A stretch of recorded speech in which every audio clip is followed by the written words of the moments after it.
আপনি যদি একজন মুসলিম হয়ে থাকেন তাহলে আজকের এই কথাগুলো আপনার অবশ্যই জানা দরকার।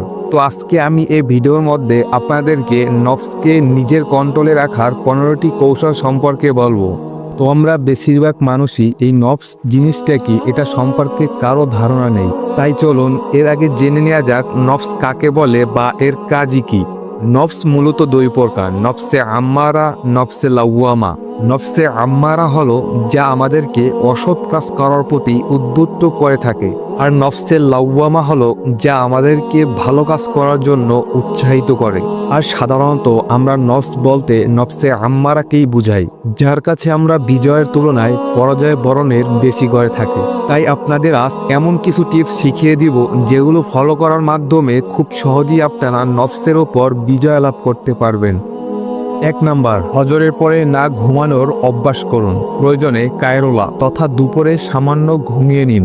2 নাম্বার, পুরো দিনে বেশি থেকে বেশি 3 বার খাওয়ার অভ্যাস করুন এবং ফাস্টফুড খাবার পরিহার করুন। প্রতিবেলা খাবার খাওয়ার সময় যতটুকু খাবার যথেষ্ট মনে হয় এর চেয়ে একটু কম খাবেন। 4 নাম্বার, অপ্রয়োজনীয় কথা বলা থেকে বিরত থাকুন। কথা যত কম বলবেন ততই আপনার জন্য ভালো।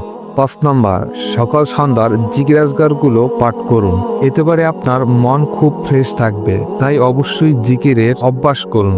6 নাম্বার, ইশরাকের সালাত আদায় করার অভ্যাস করুন। 7 নাম্বার, প্রতিদিন নিয়ম করে কোরআন তেলাওয়াত করার অভ্যাস করুন। হতে পারে তা কয়েক আয়াত কিংবা 1 পারা, যে কোনো পরিমাণ। একজন মুসলমান হিসাবে আপনাকে প্রতিদিন কিছু করে হলেও কোরআন তেলাওয়াত করা প্রয়োজন।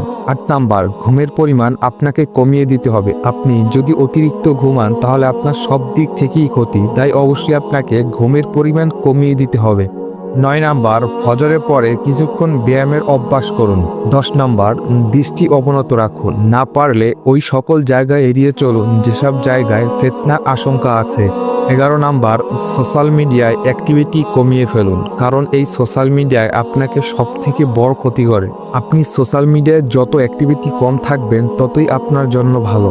12 নাম্বার, প্রতিদিন কোরআনের একটি নির্দিষ্ট অংশ মুখস্থ করার টার্গেট নিন। 13 নাম্বার, বিশেষ করে রাতের বেলা ভরপেটে খাবার খাওয়া পরিহার করুন।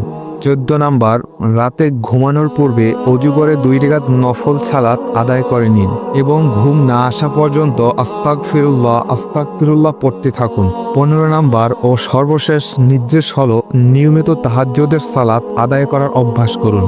আল্লাহ আমাদের সকলকে নফসের ওপর বিজয় লাভ করার তৌফিক দান করুন। একজন প্রকৃত মুসলিম হিসেবে আমাদের সকলেরই এই কথাগুলা মেনে চলা উচিত। আশা করি এই ছোট্ট ভিডিওর মাধ্যমে আপনারা নফস সম্পর্কে একটু হলেও জেনেছেন।